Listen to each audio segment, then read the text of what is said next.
بسم الله الرحمن الرحيم الحمد لله رب العالمين وصلى الله على محمد وآله الطاهرين اللهم صل على محمد وعلى محمد.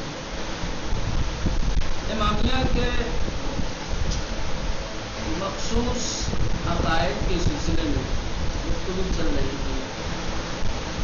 کل ایک مسئلہ بدا ہے، پھر اس کو بیان کیا. اہل سنت کی طرف سے یا اہل امامیہ کی جانب سے عقیدہ بدا کے اوپر وہ اعتراض اور اس کا جواب دیا گیا. آج ایک دوسرا امامیہ کا خصوصی عقیدہ بیان کر رہے ہیں، وہ ہے عصمت امامات، اماموں کی عصمت. سب جانتے ہیں کہ جس طریقے سے ہم انبیاء علیہ السلام کی عصمت کے قائل ہیں. ہم کہتے ہیں کہ انبیاء ہر قسم کی خطا سے، لغزش اور اشتباہ سے منزہ ہے، پاک ہے، دور ہے. اسی طریقے سے ائمہ معصومین علیہ السلام بھی صاحب عصمت ہیں، ہر قسم کی خطا، غلطی اور لغزش سے پاک ہیں. تو اعتراض اس عقیدے پر یہ ہے کہ ہم اماموں کو نبیوں کی صف میں لا کے کھڑا کر دیتے ہیں، اماموں کو نبیوں کے برابر سمجھتے ہیں. بعض لوگوں کا کہنا یہ ہے کہ عصمت مخصوص انبیاء ہے، انبیاء کے علاوہ اور کسی میں عصمت نہیں پائی جاتی. تو اگر مسئلہ عصمت کو انبیاء سے مخصوص کر دیا جائے تو پھر کسی کو بھی صاحب عصمت آپ مانیں گے تو سوال کھڑا ہوگا، سمجھ رہے ہیں. لیکن ہم صرف انبیاء کو صاحب عصمت نہیں مانتے ہیں، بلکہ اماموں کو بھی صاحب عصمت مانتے ہیں. کہتے ہیں جس طریقے سے انبیاء علیہ السلام معصوم عن الخطا ہے، اسی طریقے سے ائمہ بھی معصوم عن الخطا ہے. اور اگر اماموں کی عصمت پر سوال بھی کھڑا ہوتا ہے، بس تو لوگ اگر کوئی کہہ دے کہ نا امام معصوم نہیں ہو سکتا تو ہم اس کا جواب دیں گے. یہ دو چیزیں ہیں. نبی صاحب شریعت ہوتا ہے، شریعت لانے والا ہوتا ہے، شریعت لاتا بھی ہے اور شریعت کو اجرا اور نافذ بھی کرتا ہے. ٹھیک، امام صاحب شریعت نہیں ہوتا ہے، امام شریعت لاتا نہیں ہے، نبی کی لائی ہوئی شریعت کو اجرا کرتا ہے اور اس کے مسائل کو، اس کے احکام کو، اس کے دستورات کو، قوانین کو کیا کرتا ہے، لوگوں میں نشر کرتا ہے، لوگوں کے بیچ بیان کرتا ہے. امام کا کام ہے نبی کی لائی ہوئی شریعت کی حفاظت کرنا اور لوگوں تک پوری امانت داری اور دیانت داری سے اس دین کو پہنچانا. اب اگر امام ہی خطا کرنے لگے، لغزش کرنے لگے، احکام شریعت کے بیان کرنے میں اشتباہ کا مرتکب ہونے لگے، سہو و نسیان عارض ہونے لگے، تو ظاہر سی بات ہے پھر جو لوگ امام سے دین کے مسائل اخذ کر رہے ہیں، لے رہے ہیں، پھر وہ بھی خطا پر چلے جائیں گے، پھر وہ بھی گناہ کریں گے، وہ بھی خطا کریں گے. بھائی جیسا مسئلہ دریافت کریں گے ویسے تو عمل کریں گے. فرض کریں امام نے غلط مسئلہ بتا دیا تو سماج اور معاشرہ غلط کرے گا کہ نہیں کرے گا؟ تو یہ کیسے ممکن ہے، یہ کیسے ہو سکتا ہے کہ کسی ایسے شخص کو کہ جس کے یہاں امکان خطا ہو کہ اسے منصب امامت دے دیا جائے؟ منصب امامت کے لیے ویسے ہی عصمت ضروری ہے جیسے منصب نبوت کے لیے. سمجھ رہے ہیں؟ تو یہ ایک پہلا مسئلہ. فرق صرف نبی اور امام میں شریعت کے لانے اور نہ لانے کا ہے. ایک شریعت لاتا ہے، دوسرا شریعت بچاتا ہے. شریعت بچے گی کیسے بچے گی شریعت؟ جب شریعت کے تمام مسائل کی پابندی ہوگی، جب شریعت کے تمام مسائل منوعاً ذکر کیا جائے گا، بیان کیا جائے گا، اگر شریعت کے مسائل میں اپنی رائے شامل کی جائے، اپنا نظریہ داخل کیا جائے، یا یوں کہا جائے کہ شریعت کے مسائل میں اگر انسان اشتباہ کرنے لگے، سہو نسیان اس پر عارض ہونے لگے، تو ظاہر سی بات ہے وہ لوگ کہ جو دین کے مسائل کو امام سے لے رہے ہیں، وہ لوگ بھی دو چار اشتباہ ہوں گے، وہ بھی خطا پر جائیں گے. ایک مسئلہ یہ. دوسرے یہ کہ اگر یہ تو شریعت کے مسائل کے اعتبار سے ہے، اب گناہ کے اعتبار سے اگر امام مرتکب گناہ ہونے لگے تو امام کی تبعیت میں سماج اور معاشرہ اور لوگ بھی مرتکب گناہ ہونے لگیں گے، بلکہ ان کے لیے بھی واجب ہو جائے گا کہ وہ گناہ کریں، واجب ہو جائے گا گناہ کرنا، کیونکہ امام کی تبعیت، اس کی پیروی، اس کی اطاعت لازم ہے. تو فرض کر لیں کہ اگر کوئی امام کسی گناہ کا مرتکب ہوتا ہے تو اس کا قول فعل حجت ہوتا ہے نا، تو اس کا گناہ بھی کیا ہوگا، ہمارے لیے حجیت پیدا کر لے گا. پھر اس کی طبیعت میں اس گناہ کا ارتکاب کرنا میرے لیے بھی لازم اور ضروری ہو جائے گا. ممکن نہیں کہ امام غیر معصوم ہو، بلکہ یہ دونوں پہلو جو بیان کیے گئے ہیں اس میں معصوم ہونا ضروری ہے، چاہے وہ دین کے شریعت کے مسائل ہوں، اس کی پاسداری کا مسئلہ ہو، اس میں بھی معصوم ہونا ضروری ہے، اور چاہے معصیت اور گناہ کا مسئلہ ہے، اس میں بھی معصوم اور پاک ہونا لازم اور ضروری ہے. لیکن ایراد دیگری بر امامیہ وارد شدے، کہہ رہے کہ ایک دوسرا اعتراض جو امامیہ پر وارد کیا جاتا ہے، جو امامیہ پر کیا جاتا ہے، آن اس کی اینان ہمیں امامان قدرہ مانند پیامبران دارائے عصمت بدانند. وہ اعتراض یہ ہے کہ شیعہ افراد، امامیہ لوگ اپنے تمام اماموں کو نبیوں کی طرح سے معصوم جانتے ہیں، صاحب عصمت مانتے ہیں. علماء امامیہ در پاسخ این ایراد میگویند، شیعہ اور امامیہ علماء نے اس اعتراض کا جواب اس طرح سے دیا ہے: امام حافظ شریعت و مانند پیمبر برپا دارند شریعت ہے. کہتے ہیں کہ امام شریعت کا محافظ بالکل ویسے ہی جس طریقے سے نبی شریعت کا پاسدار اور محافظ ہوتا ہے. جس طرح سے نبی شریعت کا محافظ اور پاسدار ہے، اسی طریقے سے امام بھی شریعت کا محافظ ہے. البتہ آورند شریعت نیست، بس فرق یہ ہے کہ امام شریعت لانے والا نہیں ہے، بلکہ نبی کی لائی ہوئی شریعت کی حفاظت کرنے والا. لذا مانند پیمبر باید عصمت برخوردار باشد، لہذا ضروری ہے کہ امام نبی کی طرح سے صاحب عصمت ہو، نہ در بیان احکام الہی دچار اشتباہ فراموشی سوال، نہ تو الہی احکام کے بیان کرنے میں کسی طریقے کے اشتباہ اور کسی طریقے کے نسیان کا شکار ہو، نہ در زندگی مرتکب گناہ و معصیت گردد، اور نہیں زندگی میں کسی معصیت اور گناہ کا ارتکاب کرے. چاہے مسئلہ شریعت کا ہو، چاہے مسئلہ گناہ کا ہو،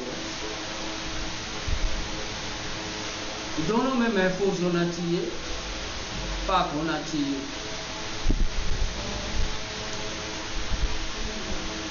کیوں آخر احکام الہی کے بیان کرنے میں نسیان، اشتباہ، غلطی نہیں ہونی چاہیے، اور اپنی زندگی میں کسی گناہ کا ارتکاب نہیں کرنا چاہیے؟ زیرا کیونکہ مردم اولاً احکام الہی را از امام فرامی گیرن. کہہ رہے ہیں کہ احکام الہی لوگ امام سے سیکھتے ہیں. احکام الہی امام سے دریافت کرتے ہیں، امام سے معلوم کرتے ہیں۔ بنابراین اگر امام دچار سہو و فراموشی شود، لہذا اگر امام سہو و نسیان اور غلطی کا ارتکاب کرنے لگے، اس سے غلطی ہونے لگے، در بیان احکام اشتباہ خواہد کر، تو کیا کرے گا؟ وہ احکام کے بیان کرنے میں غلطی کرے گا، اشتباہ کرے گا۔ مردم نیز دوچارے گمراہی و ضلالت میں گردن، اور جب امام کی طرف سے احکام الہی غلط بیان ہوگا تو لوگ بھی گمراہی اور ضلالت کی میں گرفتار ہونے لگیں گے، گمراہ اور بھٹکے ہوئے ہدایت کے راستے سے دور ہو جائیں گے۔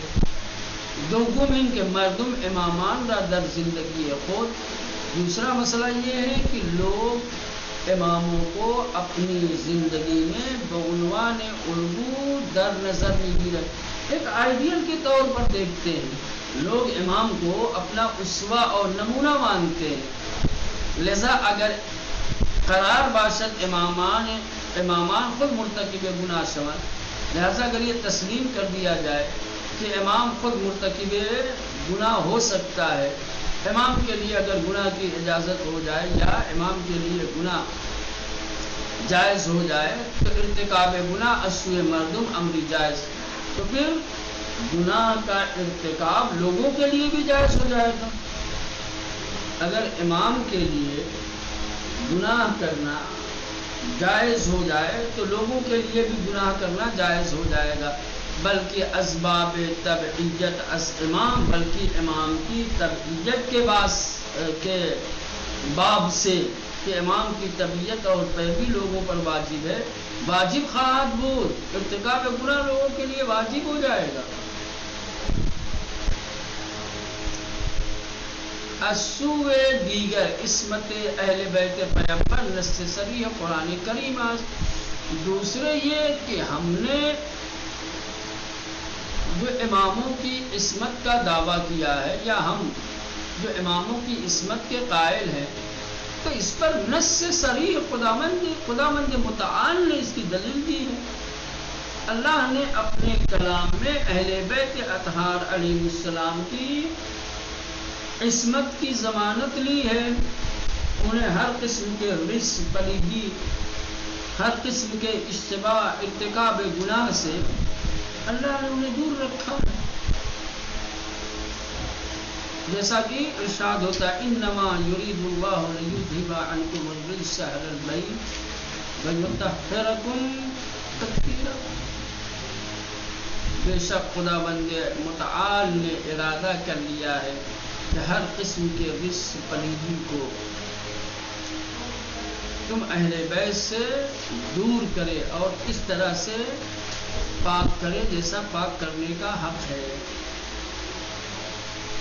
ٹھیک ہے، اس میں طہارت کا اعلان کیا ہے، تو اس کا مطلب یہ تھوڑی کہ ہر طریقے کے اشتباہ گناہ خطا سے معاف کر کے الرس کیا ہے، الف لام لگا ہوا ہے، الف لام میں استغراق کیا ہے، یا کون سا جنس، استغراق نہیں جنس، الف لام میں جنس ہے، برائی کی جتنی جنس ہے، برائی کی جتنی قسمیں ہیں، جو چیزیں رس کہی جا سکتی ہیں، جن پر رس کا اطلاق ہوگا، وہ اہل بیت اطہار۔ تو ہر طرح کی گندگی، ہر طریقے کے رس سے جب اللہ نے پاک کرنے کا ارادہ کر لیا ہے، تو گناہ بھی اس کا ایک مصداق بارز ہے۔ گناہ رس کا سب سے واضح مصداق ہے، گناہ کیسے کر سکتے ہیں؟ از ان رو ہر گنے گناہ و آلودگی از ساحت اہل بیت بدور، لہذا ہر قسم کا گناہ، ہر قسم کی آلودگی اہل بیت اطہار علیہ السلام کی مقدس ذات سے دور ہے۔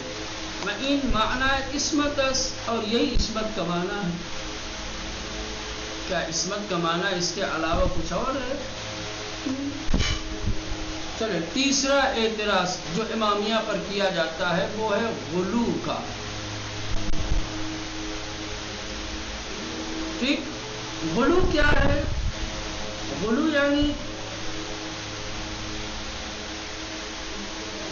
کسی کو اس کے منصب، اس کے مقام اور اس کے درجے سے بڑھا کر مقام الوہیت تک، خدائی کے درجے تک پہنچا دیا جائے، اس کو کہتے ہیں غلو. سمجھ رہے ہیں؟ کسی مخلوق کے سلسلے میں خدائی کا قائل ہو جانا تو غلو. کوئی مخلوق ہو، آپ اس کو کہیں یا ایپ جو صفتیں مخصوص خدا بند ہے، آپ انہی صفتوں سے اس کو متصف کرنے لگے کہ یہ رازق ہے، یہ خالق ہے، یہ زندگی دینے والا ہے، یہ موت دینے والا ہے نا؟ یہ پیروان مذہب امامیہ بے غلو در مورد امامان خود متہم شدیان. کہہ رہے ہیں کہ امام معصومین علیہ السلام کے جو پیروکار ہیں، جو شیعہ اثنا عشری ہیں، جن کو امامیہ کہا جاتا ہے، یہ اپنے امام کے سلسلے، اپنے اماموں کے سلسلے میں غلو سے متہم کیے گئے ہیں. ان پر غلو کی تہمت لگائی گئی ہے. کہا جاتا ہے کہ شیعہ اپنے اماموں کے سلسلے میں غلو کرتے ہیں. زیرا معتقدن کیا، پھر دلیل کیا دیتے ہیں وہ لوگ جو اعتراض کرنے والے ہیں؟ کہتے ہیں کہ کیونکہ شیعوں کا اعتقاد یہ ہے کہ خداوند متعال در جسم امامان تجلی کر دیا، ان کے اماموں کے جسم میں خدا تجلی کرتا ہے. وآنان دارائے مقام الوہیت ہستن، اور یہی لوگ مقام الوہیت رکھتے ہیں. یہ اعتراض ہے. کہتے ہیں کہ شیعہ اپنے اماموں کے سلسلے میں یہ اعتقاد رکھتے ہیں کہ ذات پروردگار ان کے اجسام میں تجلی کرتی ہے، حلول کرتا ہے خدا، ان کے جسموں میں ظاہر ہوتا ہے، اور ان کے امام مقام الوہیت رکھتے ہیں. یہ اعتراض بھی بے بنیاد ہے، اس کی کوئی حقیقت نہیں. علماء امامیہ وجود برقی گروہ غلاتہ درمیان شیعہ نفی نہیں قرآن. ہاں، سب سے پہلے ہم تو بڑی صداقت کے ساتھ اور ایمانداری کے ساتھ گفتگو کرتے ہیں. ہاں یقیناً ہم اس بات کو تسلیم کرتے ہیں، مانتے ہیں کہ ہم شیعوں کے بیچ کچھ اس طریقے کے افراد موجود تھے کہ جو اس طریقے کا نظریہ، اس طریقے کا عقیدہ رکھتے. ہم اس سے انکار نہیں کرتے. ہمیں اس بات سے انکار نہیں ہے کہ شیعوں کے بیچ غلو کرنے والوں کا ایک گروہ، ایک جماعت رہی ہے. لیکن جو لوگ اماموں کے پیروکار ہیں، شیعہ علماء نے ایسی جماعت اور ایسے گروہ کے کفر و الحاد کا فتویٰ دیا ہے.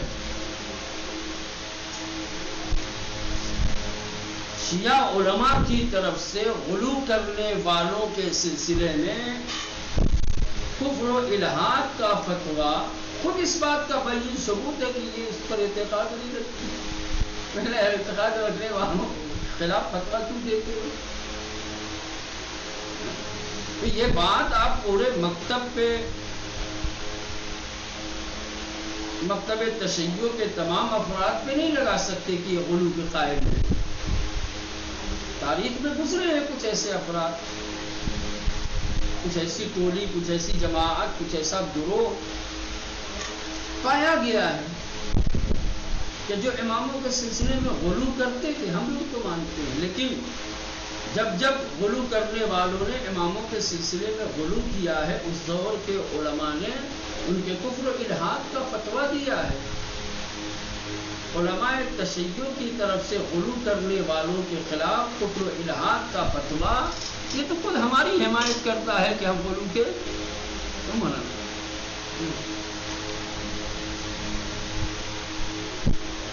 چلے. علماء امامیہ وجود برقی غلو ہے غلات را. علماء امامیہ نے غلات کے بعض گروہ اور بعض جماعتوں کے وجود کا درمیان شیعوں کے بیچ نفی نمی کنن انکار نہیں کرتے. ہمارے علماء اس بات کا انکار نہیں کرتے کہ شیعوں کے بیچ غلات نہیں نہ، غلات کی ایک جماعت ایک گروہ شیعوں کے بیچ رہا ہے. اما ہمیں بالکفر الہاد آنان فتویٰ دیتے ہیں، لیکن ہمارے تمام علماء نے غلو کرنے والوں کے خلاف کفر الہاد کا فتویٰ دیا ہے. نمونہائی از این فتاوا را در اینجا بیان میکنه. ہو سکتا ہے کہ کوئی زبانی دعوے کو نہ مانے، یہ سوچے کہ شیعہ اپنے بچاؤ کے لیے اس طریقے کی باتیں کر رہے ہیں. میں اس کو جگہ دیتے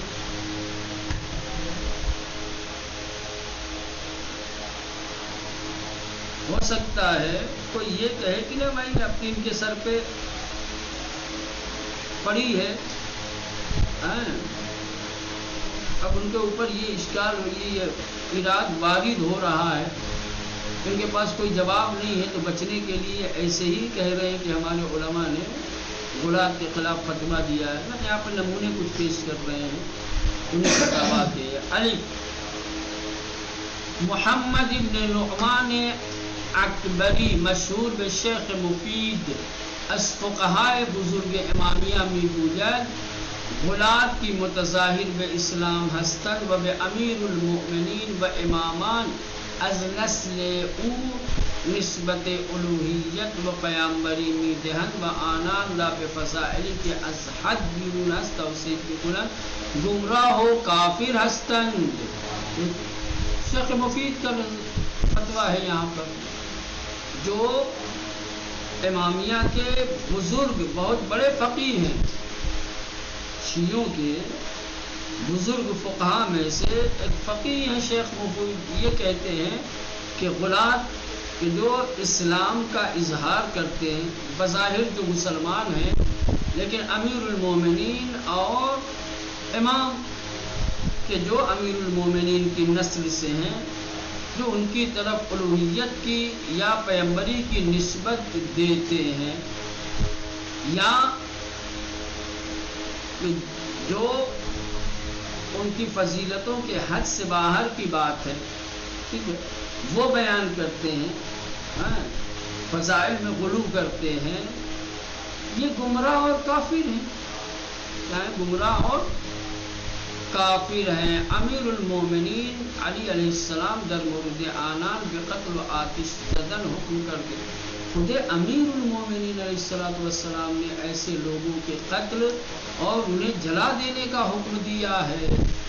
وسائر ائمہ بے کفر و خروج آنان از اسلام حکم کر دیان، اور تمام اماموں نے ایسے افراد کے کفر اور اسلام سے خارج ہونے کا حکم لگایا ہے.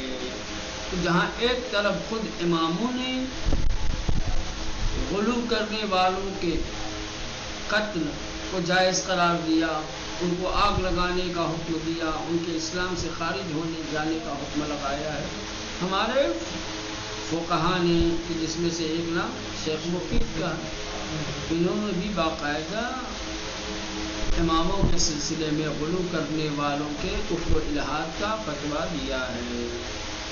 بے سید کاظم یزدی از علماء سرشناس امامیه در عصر حاضر میگوید شکی در نجاست غلات خوارج و نواصب نیست. سید کاظم یزدی جو شیعہ علماء میں سے ایک معروف شخصیت ہے، اور وہ بھی عصر حاضر کی، موجودہ دور کی، موجودہ صدی کی، ایسا بھی نہیں بہت پرانی، انہوں نے باقاعدہ طور پر غلات کے خوارج اور نواصب کے نجس ہونے کا فتویٰ دیا ہے.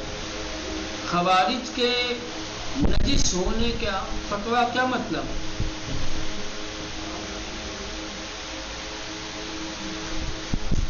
کہا گیا کہ غلاط نجیس ہے، کیا مطلب؟ یعنی کافر ہے، کافر نہ ہوتے تو یہ نجیس، نجاسات میں کس کو شمار کیا جاتا ہے؟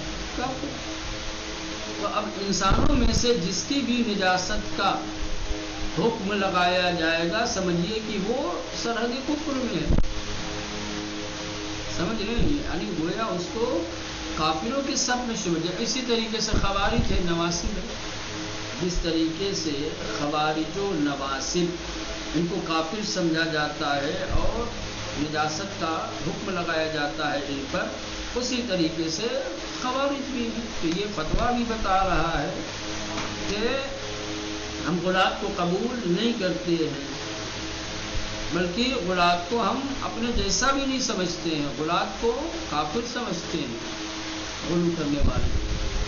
جیم سید ابو القاسم خوئی، یہ کہ دیگر از فقہائے برجستہ امامیہ در عصر حاضر میں گوید کافر کسیس کی ہیچ دینی اختیار نہ کر دے یا دینی غیر اسلام دارد یا اسلام را پذیرفته بلے برقی از آن چرا کہ جزو دین سے انکار کند بگونه کہ انکارش به انکار رسالت برگردد بنیز انکار معاد موجب کفر۔ در این مورد فرق میان مرتد، کافر اصلی، حربی، ذمی، خارجی، غالی و ناصبی نیست۔ یہ سید کوئی کا فتویٰ ہے، یہ بھی شیعہ فقہا میں سے ایک نامور مشہور و معروف فقیہ ہیں اور عصر حاضر کے یعنی موجودہ صدی کے، نہیں ہے کہ ابھی اس وقت موجود ہے، ایسا نہیں ہے کہ کئی صدی پہلے کے رہے ہوں، ہے نا؟ وہ کہتے ہیں کہ کافر وہ شخص ہے جس نے کوئی دین اختیار نہ کیا، جس کا کوئی دین ہی نہ ہو، ایک یا دین اسلام کے علاوہ کوئی اور دین جس نے اختیار کیا ہو، یا اسلام کو قبول کیا ہو لیکن دین کے ایسی چیزوں کا انکار کرے کہ جو دین کا حصہ ہے اور جس کے انکار کی صورت میں انکار رسالت لازم آئے۔ دین اسلام کو قبول کیا لیکن ضروریات دین کا انکار کر دیا، تب بھی ضروریات دین میں سے ایسی ضرورت کا کہ جس کے انکار سے انکار رسالت ثابت ہو، جس کے انکار سے انکار رسالت لازم آئے، تو وہ بھی کافر ہے۔ اسی طریقے سے قیامت اور معاد کا انکار کرنے والا کافر ہے، اور کہتے ہیں کہ اس کافر ہونے میں فرق نہیں کرتا کہ وہ مرتد ہو، کافر اصلی ہو، حربی ہو، ذمی ہو، خارجی ہو، غالی ہو۔ غالی تینوں نے کیا ہے؟ کافروں کی فہرست میں شمار کیا ہے۔ تو یہاں پر بھی غالیوں کے کفر کا فتویٰ موجود ہے۔ منہاج الصالحین میں امام خمینی رحمۃ اللہ علیہ برجستہ ترین فقیہ امامیہ در عصر حاضر، رہبر انقلاب اسلامی و بنیان گزار جمہوریہ اسلامی ایران نیز در ان زمینه میگوید اما غالی اگر غلو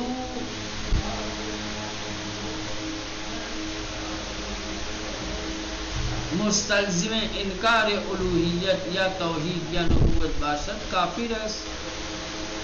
پھر ایسا غلو کہ جو الوہیت کے انکار کا سبب بنے، توحید کے، نبوت کے انکار کا سبب بنے، تو وہ کافر ہے۔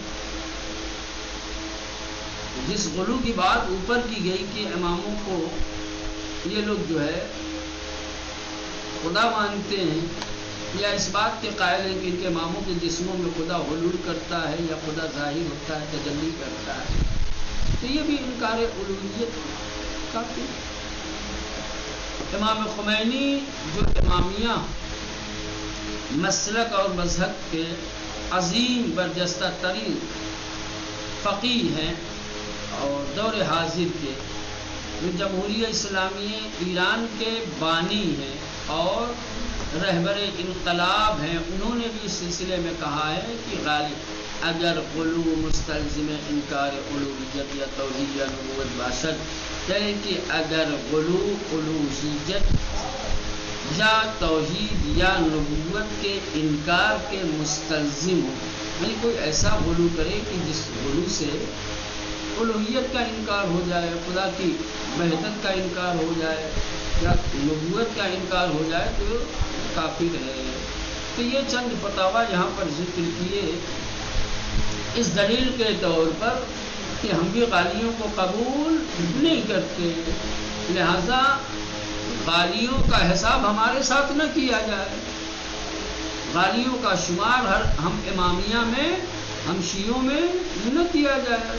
غلو کرنے والوں سے تو ہم بھی بیزار ہیں، غلو کرنے والوں کو تو ہم مسلمان تک نہیں مانتے تھے جائے کہ تم ان کا شمار، ان کا حساب ہمارے ساتھ کرو۔